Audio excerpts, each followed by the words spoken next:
Glória a Deus. Eu cumprimento os irmãos com a paz do Senhor. Quem está feliz com Jesus nessa tarde? Tu encontra uma pessoa bonita do seu lado e dê um sorriso para ela. Ficou difícil aí? Se não tiver ninguém bonito, pode olhar para mim aqui hoje, tá bom? É uma alegria poder estar aqui nessa tarde, mais uma vez ao lado do grande apóstolo que Jesus tem levantado em São Paulo. Eu particularmente chamo ele de apóstolo do avivamento, que é o apóstolo Agenor Duque, com a sua muito digna e santa esposa, a bispa Índigre, pessoas que fazem parte do meu hall de amizade, de amigos, e por isso estou aqui nessa tarde. E eu tenho certeza que os que vieram em busca de um toque divino. Quem acredita que Deus pode fazer coisas tremendas aqui nessa tarde? Eu queria saber se algum pentecostal veio para esta reunião aqui, né? Muito lindo, muito lindo. Antes que eu pregue a palavra do Senhor, eu queria deixar aqui uma palavra dizendo a vocês que esse ano é o ano da reviravolta na nossa vida. Esse ano vai ser o ano onde o povo evangélico vai mostrar a que veio. Passou o tempo de sermos cauda, é tempo de sermos cabeça. Passou o tempo de sermos humilhados e envergonhados. É hora de agarrarmos o diabo pelo chifre, esfregar a cara dele no chão e determinar que esta terra pertence ao Senhor Jesus. Só quem crê dá um grito de glória a Deus aí. Agora os que trouxeram a Bíblia sem perca de tempo, abram comigo na Epístola de São Paulo aos Coríntios, no capítulo de número 2. Epístola de São Paulo aos Coríntios, capítulo de número 2. Vamos ler a partir do versículo 14, 15 e 16 e o primeiro versículo do capítulo 3. 4 versículos que vão mudar a nossa história aqui nesta tarde na capital paulista. Primeira epístola de São Paulo aos Coríntios, capítulo de número 2, versículo 14, 15, 16 e o primeiro versículo do capítulo 3. Quem encontrou, diga amém. Quem não encontrou, peça socorro. Então socorre o irmão que está do seu lado aí, por gentileza. Está escrito assim: ora, o homem natural não compreende as coisas do Espírito de Deus, porque lhe parecem loucura, e não pode entendê-las porque elas se discernem espiritualmente. Mas o que é espiritual discerne bem a tudo, e ele de ninguém é discernido. Porque quem conheceu a mente do Senhor para que possa instruí-lo? Mas nós temos a mente de Cristo. E eu, irmãos, não vos pude falar como a espirituais, mas como a carnais, como a meninos em Cristo. E a igreja que é soberana diz amém. Vou pedir aos que estão sentados para se colocarem de pé só um momento, por gentileza. Só fique sentado se você estiver com uma criança no colo, ou se você for paralítico. Aliás, se for paralítico, já levante e ande em nome de Jesus. Isso. Agora pegue na mão da pessoa que está do seu lado, com carinho e respeito, e aperte a mão dele ou dela até eles falarem aleluia. Pentecostal que não faz barulho está com defeito de fabricação, não é? Vamos orar? Vamos orar. Pai, nós te exaltamos, nós te glorificamos. Os que vieram se arrastando, meu Deus, hoje não voltam se arrastando para casa. Hoje voltarão voando nas asas de um novo tempo. E antes que eu comece a ministrar a sua palavra, Senhor, cerque este ginásio com a sua glória. E num raio de 5 quilômetros onde houver um demônio alojado, eu dou a esses demônios segundos para sumirem daqui. Porque se não sumirem, serão queimados pelo poder da sua glória que aqui será derramada. Rasga o céu sobre a capital paulista nesta noite. Envia do céu para a terra nesta tarde uma comitiva de anjos. Que estes anjos desçam trazendo brasas de fogo nas mãos. Comecem a esparramar estas brasas entre nós. E onde houver um crente cheio do Espírito Santo, sacode ele nesta tarde, Jesus. Pega ele nesta tarde.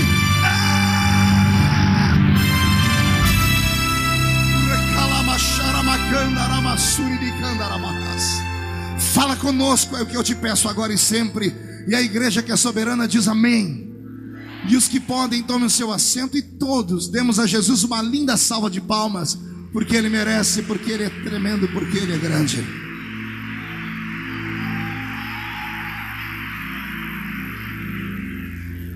Eu quero chamar a atenção de todos os que vieram para ouvir uma voz profética, para que, se possível for, encontre um lugarzinho e por alguns minutos fique no seu lugar.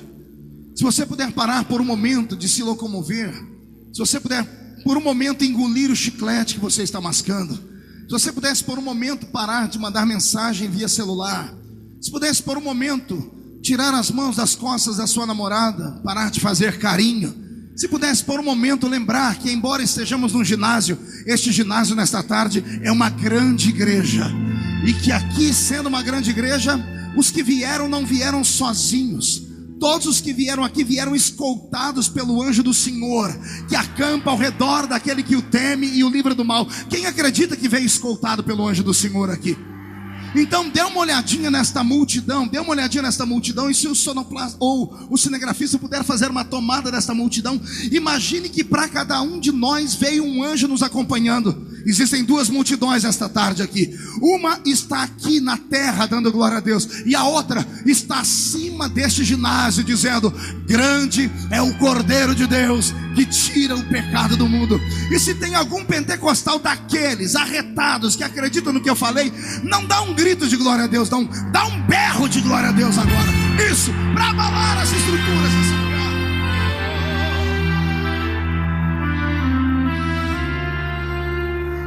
Eu quero pregar nesta tarde sobre as 3 dimensões humanas que existem dentro de uma igreja.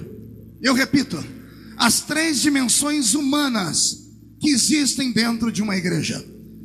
A epístola de São Paulo aos Coríntios foi escrita por ninguém menos do que o maior de todos os pentecostais do Novo Testamento. Ele era tão pentecostal que parou dias e dias do seu ministério só para ensinar as igrejas que ele havia plantado a respeito dos dons do Espírito Santo, a respeito das línguas estranhas, a respeito do mover do Espírito Santo. E eu estou falando do apóstolo São Paulo, homem por quem tenho respeito, teólogo por quem tenho carisma, homem que quando chegar no céu quero dar um abraço, até porque ele era muito parecido comigo. Na verdade, ele era menor do que eu. Quando lemos a história, descobrimos que ele tinha 1,5 metro de altura. E eu fico olhando como é que cabe tanta unção num homem de 1,5 metro de altura. Como é que Deus pode derramar tanto na vida de um ser humano que era tão pequeno? Paulo marcou o seu tempo plantando igrejas, ensinando sobre o céu. Houve um dia que, escrevendo esta carta, ele trouxe uma revelação à igreja. Ele disse à igreja: se houve um tempo onde a igreja de Jerusalém não me queria, quando Pedro e João me expulsaram daquela terra, me fizeram ficar 14 anos esperando a minha chamada na cidade de Tarsis. Neste período, quando a igreja me abandonou, quando a liderança me abandonou, o Senhor me visitou. Quando ninguém me queria como apóstolo, veio Jesus de Nazaré e falou comigo: já que não querem te colocar na faculdade da terra, eu vou te levar para a faculdade do céu. E Paulo escreve a carta dizendo: eu conheço um homem que, se no corpo não sei, se fora do corpo também não sei, foi arrebatado ao 3º céu e viu coisas inefáveis que não era lícito aos homens contar. Eu abro um parênteses porque estou sentindo isso aqui. O que aconteceu com Paulo há 2000 anos atrás pode acontecer no ginásio da Portuguesa nesta tarde. Se houver alguém que está cansado de um mundo perdido, se houver alguém que está revoltado com Satanás nessa terra, se houver algum crente que porventura tenha vindo em jejum para esta reunião, alguém que esteja buscando algo que o dinheiro não pode comprar, presentes que os homens não podem dar, se segure onde você está. Deus vai trazer sobre nós uma avalanche da sua glória nesta tarde, e eu creio em arrebatamento de sentidos. Eu quero saber se alguém se candidata a ser arrebatado nesta tarde. Por gentileza, só os que querem, só os que creem, dê mais um grito, só mais um grito, só mais um grito de glória nesse lugar. Então prestai atenção, porque os ensinamentos que vou dar a partir deste momento são sérios, são bravos e são violentos. E para isso eu convido a igreja a levantar a mão direita, colocar nas costas de quem está do seu lado com santidade, diferente dos namorados. Com santidade, faz um carinho nas costas do seu irmão e diga: vai doer um pouquinho, mas não sai correndo, não se desespera. E não fica com raiva. Diga: quando Deus bate, Ele só bate em quem Ele ama e por quem Ele é apaixonado. E se a igreja concorda, eu quero ouvir aquela voz suave, como o barulho de muitas águas. Oh, aleluia.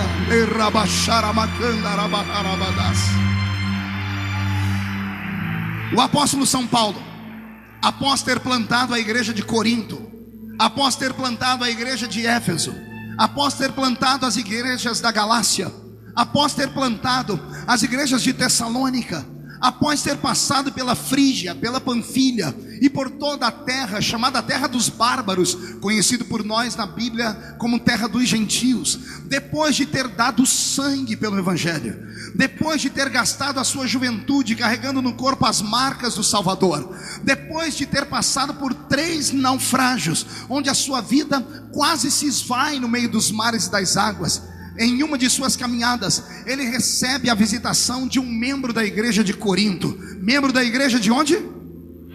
Não ouvi. Membro da igreja de? Pode falar um pouquinho mais alto? Ele recebe a visita de um membro da igreja de Corinto, e as notícias que Paulo ouve não são boas. As notícias que Paulo escuta não são notícias de glória, nem de alegria, nem de graça, nem de unção. Paulo ouve dizer que a igreja mais poderosa por ele plantada estava vivendo um dia de frieza, estava vivendo um dia de angústia, porque os crentes da igreja de Corinto haviam perdido a direção da pureza e da santidade. Só para te fazer lembrar, imagine você que a igreja de Corinto, e eu sempre digo isso porque para mim é um modelo de igreja que eu gostaria de pastorear. A igreja de Corinto não era normal. Eu disse que não era? Não ouvi, não era? Pergunte por quê. Imagine você congregar numa igreja onde, para entrar dentro do culto, você precisava pegar na mão uma senha com o diácono na porta da igreja. Eu disse uma senha, uma o quê? Pergunte para quê? Para você saber que hora que você podia profetizar. Como assim, pastor? Era uma igreja que as pessoas não podiam profetizar a qualquer hora? Diferente. Era uma igreja que todos podiam profetizar. Aliás, era uma igreja onde todos eram profetas. Conseguiu captar? Conseguiu entender? Eu vou repetir. Imagine você congregar numa igreja onde todos os crentes são cheios do Espírito Santo. Não conseguiu entender ainda? Eu vou desenhar para você. Que neste momento finjamos que estamos na igreja de Corinto. Olhe para o seu irmão e diga: aqui agora não é o ginásio da Portuguesa. Diga: agora estamos em Corinto. Quem está em Corinto comigo, dê um glória a Deus. Então aperte o cinto. Pergunte para quê? Cuidado, pergunte por quê. Pense 2 vezes antes de pensar em alguma coisa errada. Pergunte por quê. Porque você está cercado por profetas nessa tarde. Olhe para o irmão da esquerda, rápido, rápido. Esse aí tem o dom de profecia.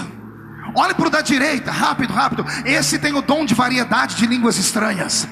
Olhe para o que está atrás de você, rápido, rápido. Esse interpreta as línguas estranhas. Olhe para o que está na sua frente, rápido. Esse tem dons de curar os enfermos. Olhe para aqueles que estão naquela galeria. Aqueles lá têm o dom de revelação profunda.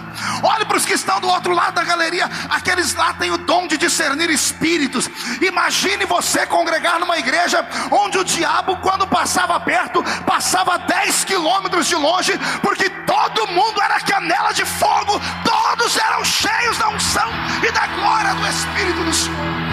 Oh, aleluia. Esta era a igreja de Corinto. A igreja de Corinto era poderosa. O apóstolo Paulo ensinou homens e ensinou mulheres daquela igreja a nunca se esvaziarem do Espírito Santo. Não havia, no princípio do plantio da igreja, outra raça dentro de Corinto a não ser crentes espirituais. Eu vou repetir: não havia outra raça de crentes em Corinto a não ser crentes espirituais. Qual era a raça de crentes que tinham lá? Murcha a barriga, estufe o peito e olhe para os irmãos que estão do seu lado e sinta se o irmão é espiritual ou não é. Eu sei que você agora ficou angustiado, eu entendo. Eu estou olhando aqui de cima. Essa pessoa que está do seu lado não abre a boca nem para respirar. A outra do outro lado está com o olho seco, parecendo um olho de sapo que morreu no dia de enchente. Tem uns aqui que parece que estão engessados, parece estátua de museu. Eu sei que tem uns que estão tão frios aqui nessa tarde, que se você ficar mais 5 minutos perto deles, você pega um resfriado. Mas em compensação, tem uns canela de fogo aqui nesse... meu Deus! E se sentar perto de alguém frio, é capaz a gente ficar frio? Se o frio pega, o fogo pega mais rápido ainda. Todavia, e agora eu peço silêncio. O vento do tempo soprou sobre a igreja de Corinto.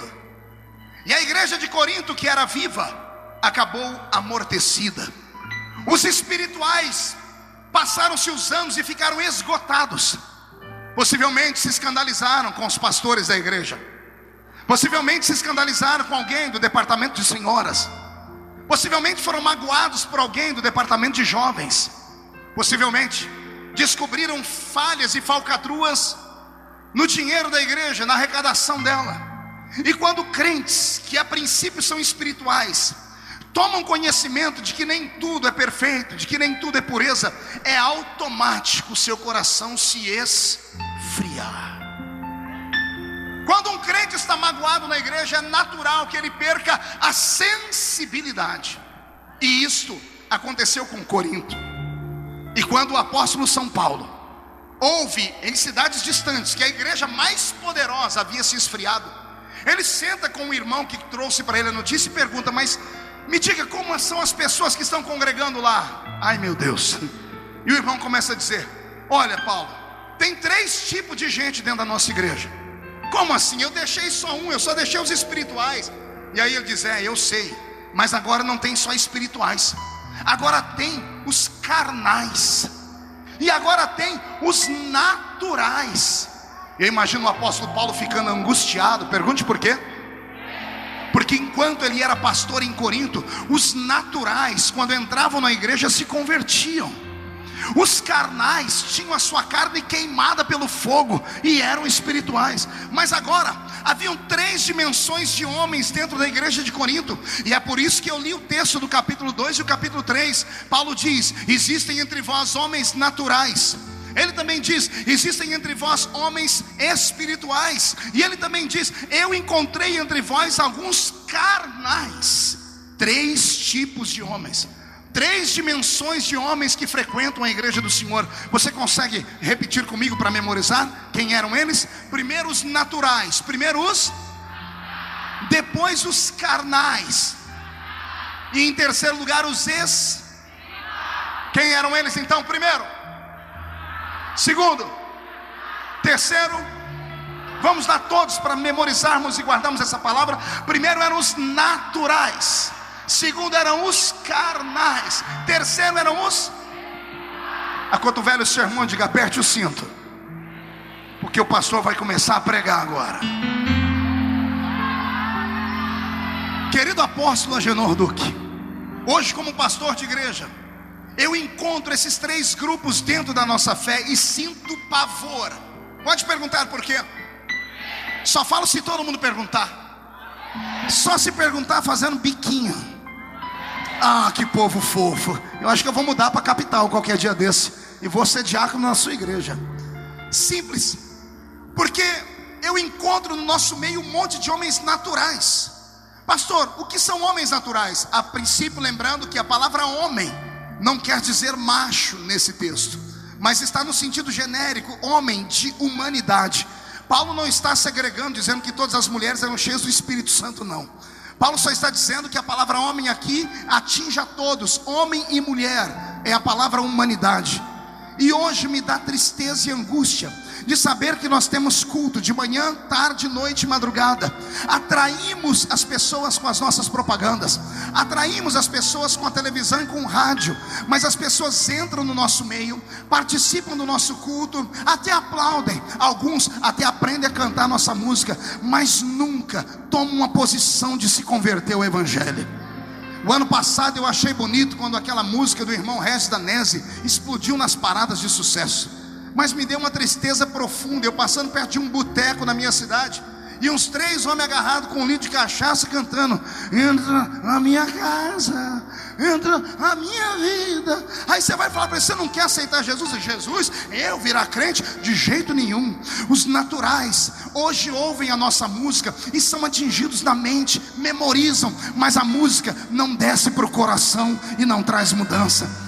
Conheço um monte de gente que não é evangélica, que para assistir pregadores de televisão e fala: esse pregador fala bonito, é muito lindo. Mas você pergunta para ele: você quer largar o pecado? Quer largar o adultério? Quer vir para a minha igreja se converter? Ele diz: não quero nada com isso.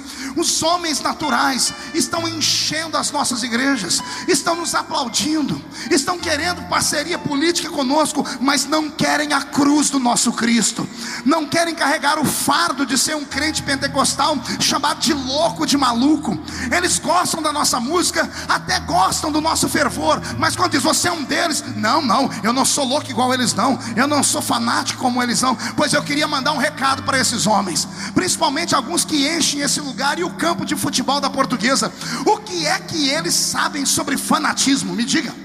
Por que é que tem vergonha dos nossos pulos, dos nossos gritos? Ora, quantas e quantas vezes eles enchem os estádios de futebol e até esta quadra, e 2 times rivais vêm jogar, e 2 multidões, uma que torce contra e outra a favor. Essas multidões são feitas por empresários, por intelectuais, pessoas que gostam do esporte, e nesse dia do esporte eles esquecem todas as coisas normais e são extravagantes. Eles colocam faixa na cabeça, colocam chapéu de bobo, pintam o rosto da cor da bandeira do time, usam trombeta na mão. Tem uns que se vestem de mulher, e alguns escrevem um cartaz só para aparecer na televisão dizendo: ô Galvão, eu tô aqui, ó, me filma aqui. Aí esses homens vão chamar a gente de fanático. Pior não é isso, pergunte o que é pior. É quando a rede balança do lado contrário e o time deles perde. O empresário, o intelectual que é equilibrado, que chama esses crentes de fanático, ele levanta a mão, faz gestos obscenos, fala palavrão, xinga a mãe do juiz, manda o time contrário para aquele lugar, desgraça a vida de todo mundo e vem falar que nós somos fanáticos. Mas ainda tem coisa pior, pergunte o que? Quando a rede balança do lado deles, os homens que são machos no dia a dia, eles dançam, fazem dancinhas, requebram, vão até o chão e vêm falar que nós somos fanáticos. E tudo isso porque 22 homens com a perna rapada correm atrás de uma bola redonda. Fanáticos são eles, nós somos inteligentes, nós adoramos um Deus que nunca perdeu uma batalha. Se tem alguém que concorda comigo, dá um grito de glória neste lugar.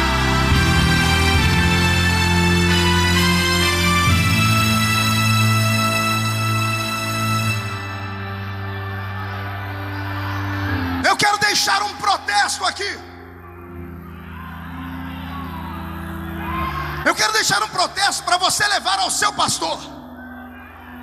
Está sendo gravado, né? Está sendo gravado isso. Eu quero que você arrume uma fita como essa. O apóstolo depois vai divulgar. Compre pelo menos uma 100 e mande para 100 pastores. E fale para eles: dê um jeito de melhorar a mensagem, dê um jeito de pregar a verdade no nosso púlpito. Porque estamos cansados das pessoas só gostarem da nossa igreja, só acharem a igreja bonita, mas não querem se converter com a gente. Estamos cheios de homens naturais. Quem crê nisso? Quem crê nisso? Então dá um grito, dá um grito, dá um berro, solta, vai, vai.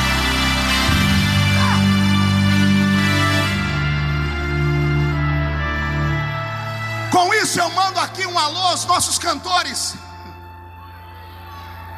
Eu não sei se eu chamo de cantores ou artistas.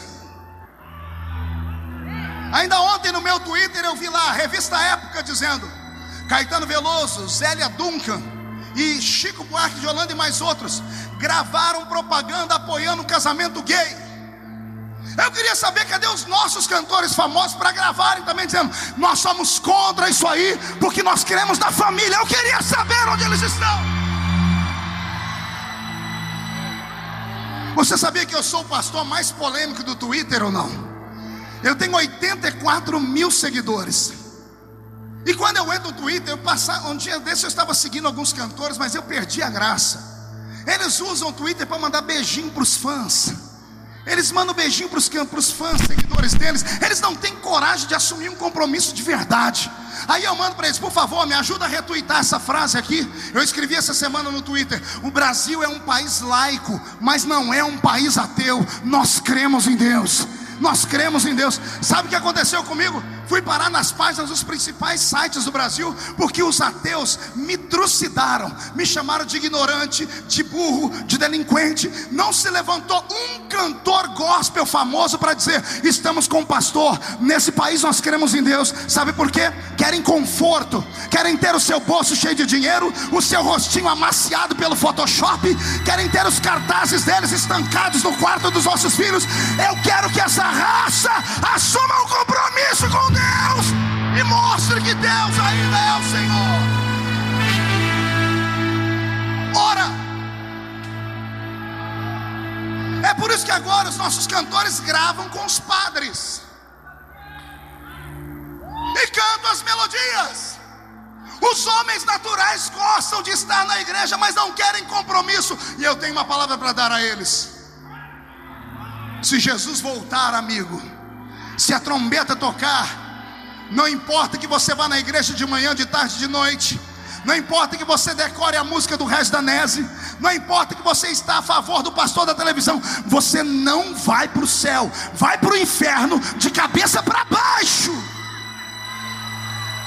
Porque servir a Deus é muito mais do que achar que está certo. Servir a Deus é publicar para todo mundo saber: não me envergonhe do evangelho de Cristo, porque ele é poder de Deus para a salvação de todo aquele que nele crê. Só quem concorda dá um berro de glória a Deus, né?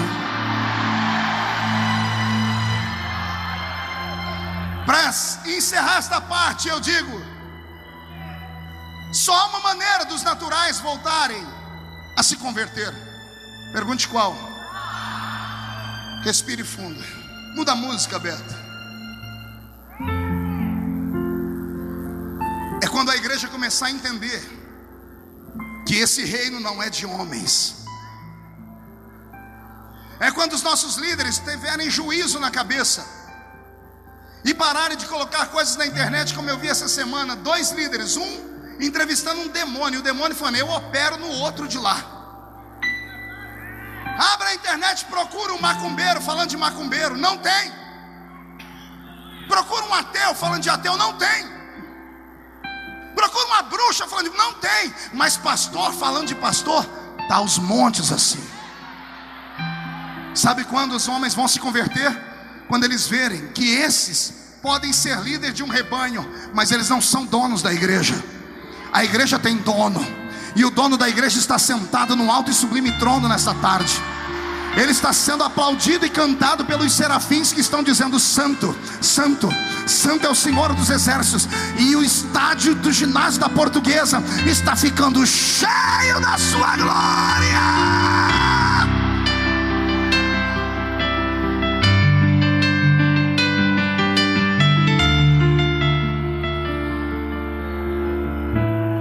Aos naturais que vieram nesta tarde ouvir a nossa pregação, eu não vou puxar a sua orelha. A culpa não é sua. A culpa não é da senhora que carrega um trevo no bolso, nem do senhor que carrega um terço no outro bolso. A culpa não é do senhor que acende uma vela de novena ou de 7º dia. Não, o senhor e a senhora não têm culpa. A culpa é da igreja. Se não houver diferença na pregação, se não houver virtude no louvor, se não houver verdade na voz do profeta, os homens vão caminhar ao nosso lado e não vão poder ver a glória de Deus. Para os naturais que vieram neste ginásio nesta tarde, eu só tenho um conselho: se for possível, entregue a sua vida para Jesus Cristo de Nazaré. E não olhe para a esquerda e nem para a direita. Santifique a sua vida. E aí sim, se a trombeta tocar daqui 5 minutos e daqui só 2 subir para o céu, o primeiro sou eu. Quem é o segundo? Quem é o segundo? Então dá mais um grito nesse lugar.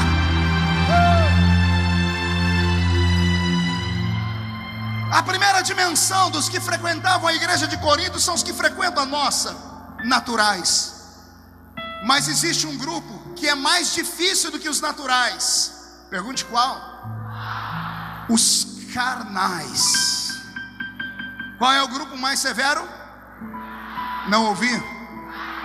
Pergunte por quê?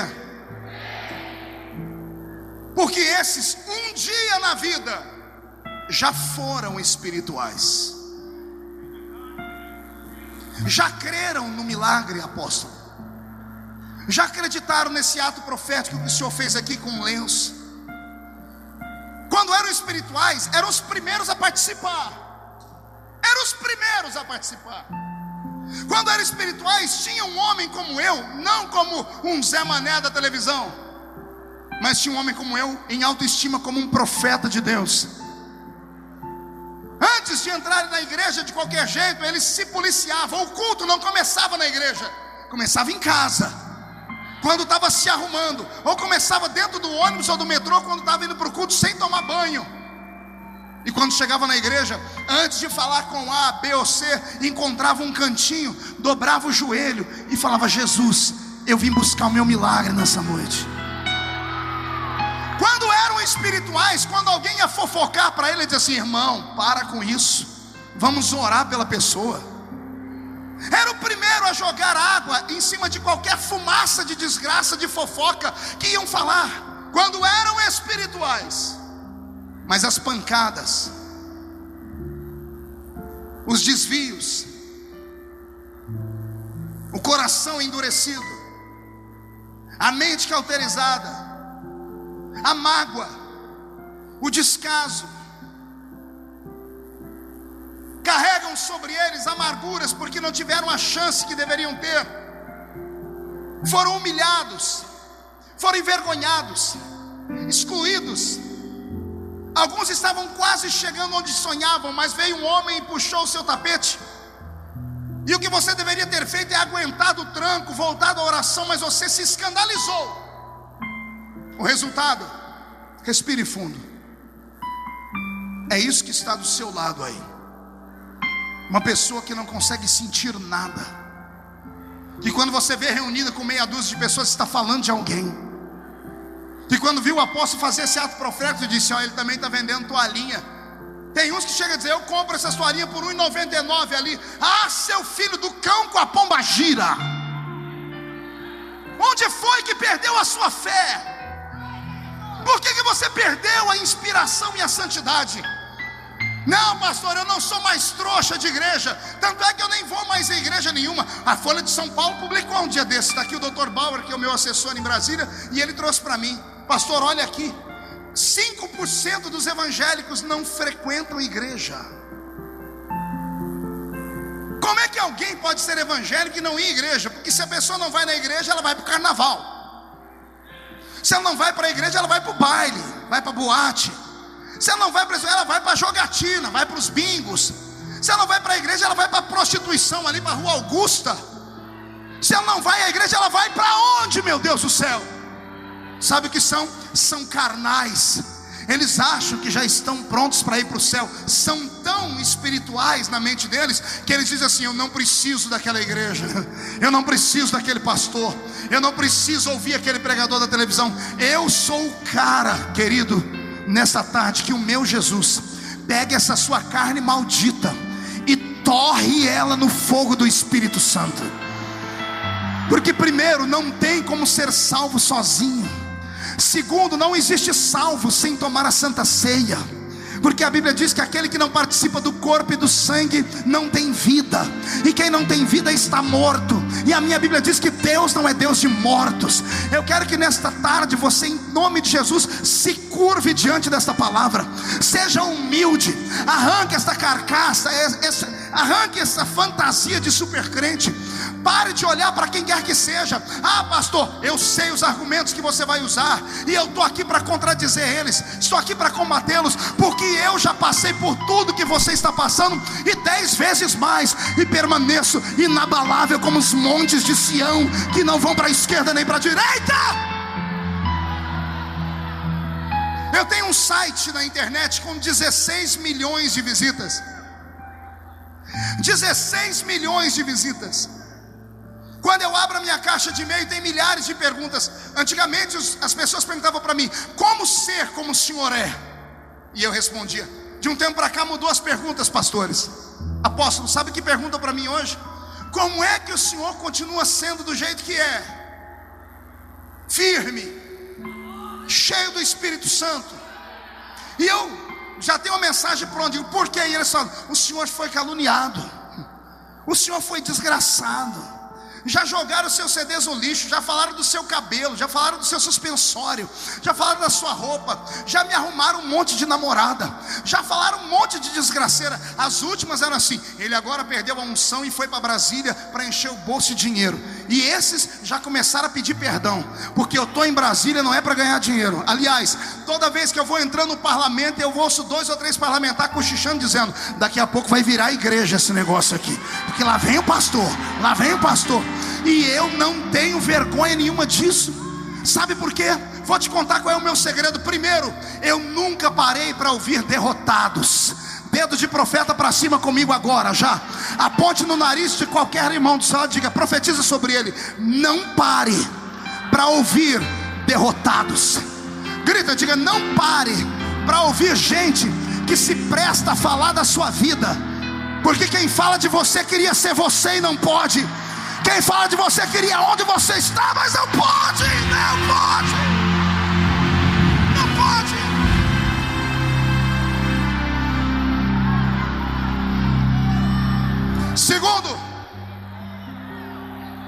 Segundo, eu permaneço firme, porque quando criança, os meus pés foram plantados numa rocha. Eu cresci numa igreja cheia de Deus. Eu cresci num ambiente pequeno, onde os irmãos não sabiam nem falar nem escrever. A maioria dos pastores que me ensinaram a Bíblia eram analfa de pai e beta de mãe.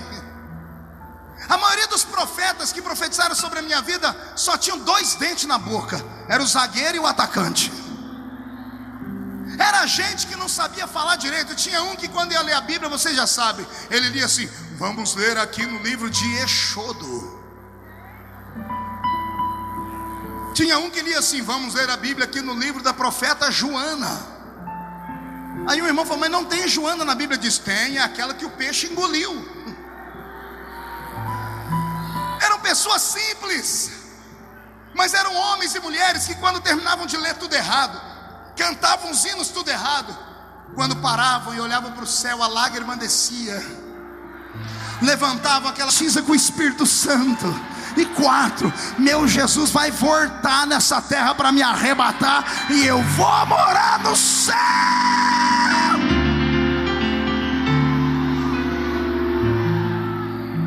Eu tive alicerce, e por isso não me tornei um homem carnal.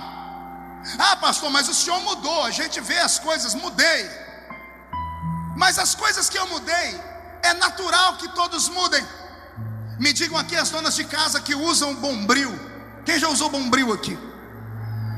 Quem usa bombril há mais de 20 anos? Deixa eu ver. O bombril mudou, mas a embalagem mudou, não mudou? Ficou mais bonita, ficou mais politicamente correta. Então as coisas que podem mudar na nossa vida são coisas superficiais. A aparência muda, o cabelo muda, a roupa muda, mas o coração não muda. Aqui dentro ainda mora um menino da Vila Tatu, que cresceu cheio do Espírito Santo. E se Deus quiser, serei arrebatado cheio do Espírito Santo. Agora, com todo respeito, olhe para a pessoa que te trouxe aqui. Você conhece essa pessoa há quantos anos? Ela nunca mudou, a mesma cara de crente, o mesmo cabelo de crente, a mesma roupa de crente.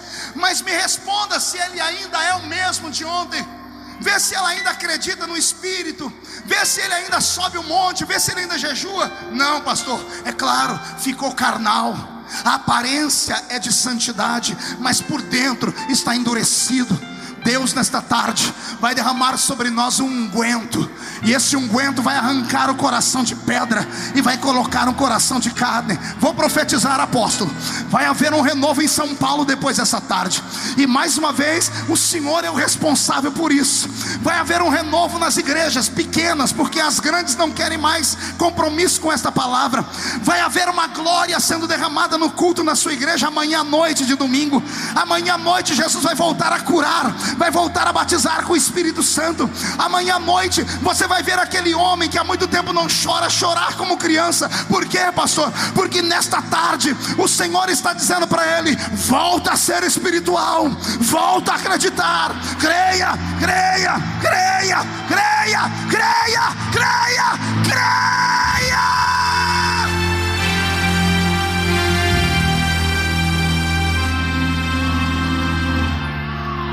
É angustiante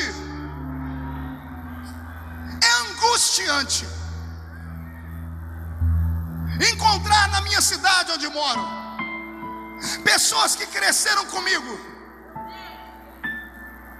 Eu olho para eles andando nas suas bicicletas ou nos seus carrinhos ou a pé, guardam o mesmo semblante, a mesma roupa, mas não têm alegria nos olhos. Não conseguem sair do lugar onde estão. Colocaram a sua experiência numa caixa de sapato e esconderam dentro do guarda-roupa. Olham para mim com ódio, olham para mim com inveja, olham para mim com palavras de perseguição, e eu olho para eles com ar de dó, pena, porque deve ser muito triste estar dentro de uma igreja 10, 15, 20 anos e você não passar de um mero membro de banco. E falo isso literalmente. Não estou falando sobre posição ministerial, estou falando de você permanecer na igreja como membro de banco, porque membro de banco é prego, verniz, tinta, madeira, plástico. São inanimados, são insensíveis e só presta para uma coisa. Pergunte para quê? Me traz uma cadeira rápido aqui, rápido, rápido. Eu vou te mostrar para que serve membro de banco. Membro de banco serve só para isso aqui, olha.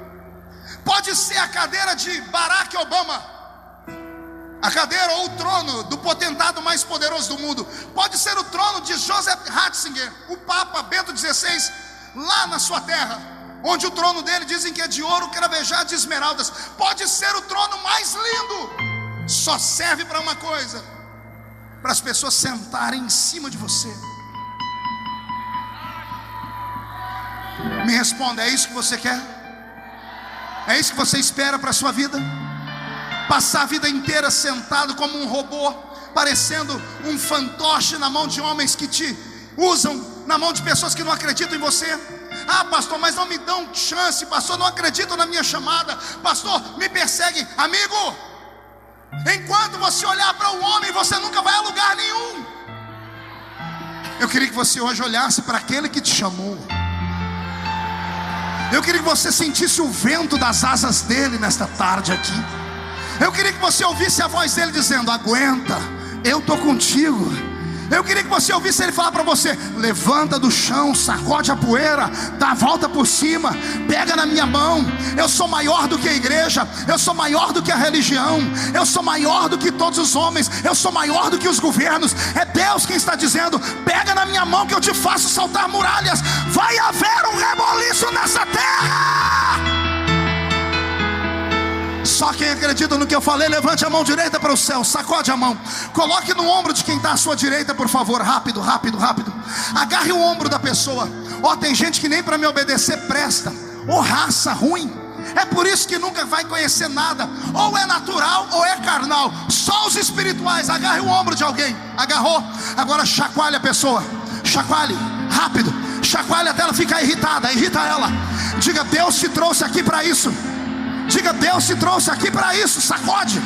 Diga: Deus te trouxe aqui para sacudir a sua fé, para sacudir o seu coração, para sacudir o seu ministério, para sacudir a sua história. Deus vai sacudir São Paulo. Recebe, recebe, recebe, recebe mais.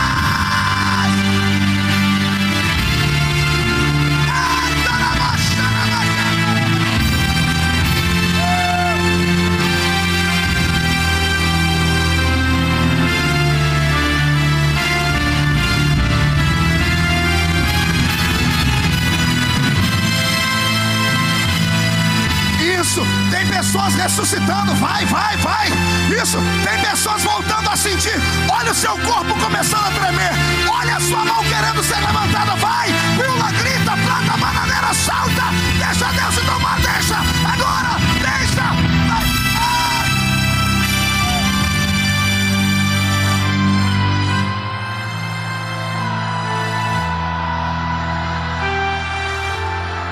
Eu não estou vendo mais homens carnais. Eu não estou mais sentindo homens e mulheres naturais. O ambiente mudou. O meu corpo está arrepiado. Meus olhos querem lacrimejar. Eu creio em milagres. Eu creio que daqui a pouco você pode saltar dessa cadeira, que você vai jogar essa muleta para o ar. Eu creio que antes deste dia terminar, Deus vai mostrar: eu tenho compromisso com os espirituais de São Paulo. Onde estão os espirituais? Tira o pé do chão, tira o pé do chão para adorar. Vai.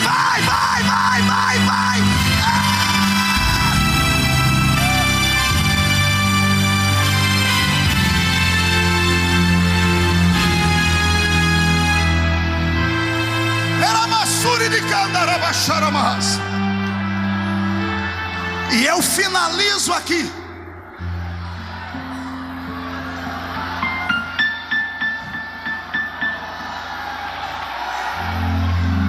Finalizo lendo para vocês na mesma carta, Paulo olhando para a igreja que havia se misturado com os carnais e os naturais, dizendo para aqueles que eram espirituais assim: pegue na mão de quem está do seu lado. O velho Paulo, antes de morrer, ele manda um recado para a igreja de Corinto dizendo: nem tudo está perdido. E olha o que ele diz no capítulo 2, no mesmo capítulo que eu li, no verso 9: as coisas que os olhos não viram, as coisas que os ouvidos não ouviram, as coisas que não subiram ao coração do homem, ainda existem e são para aqueles que amam a Deus. Paulo estava dizendo: se Deus encontrar alguém aqui no ginásio da Portuguesa que ama Ele, Ele vai abrir os olhos em revelação, vai abrir os ouvidos, vai abrir o sentimento. Se tem alguém que clama ao Senhor, vai, recebe.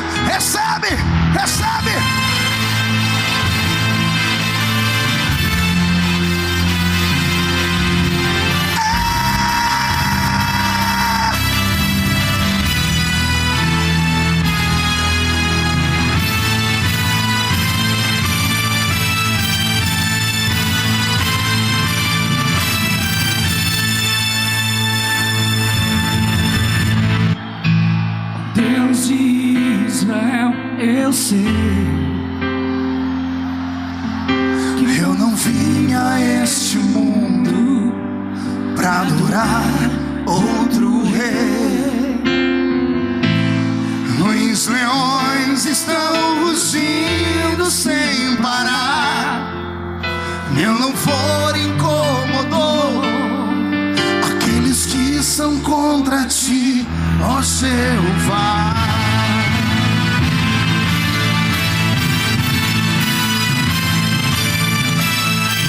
Nada pode intercalar no louvor do meu coração.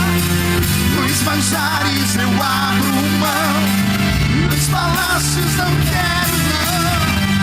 Eis-me aqui como Daniel, com os olhos voltados pro céu, com o risco de morrer, mas o que me importa é de obedecer.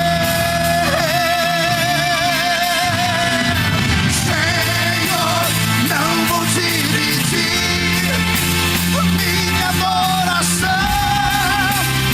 exclusivo é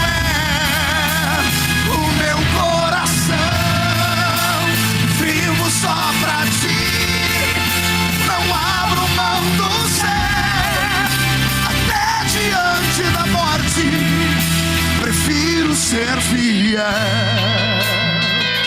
Pegue no braço do seu irmão, pegue no braço do seu irmão agora.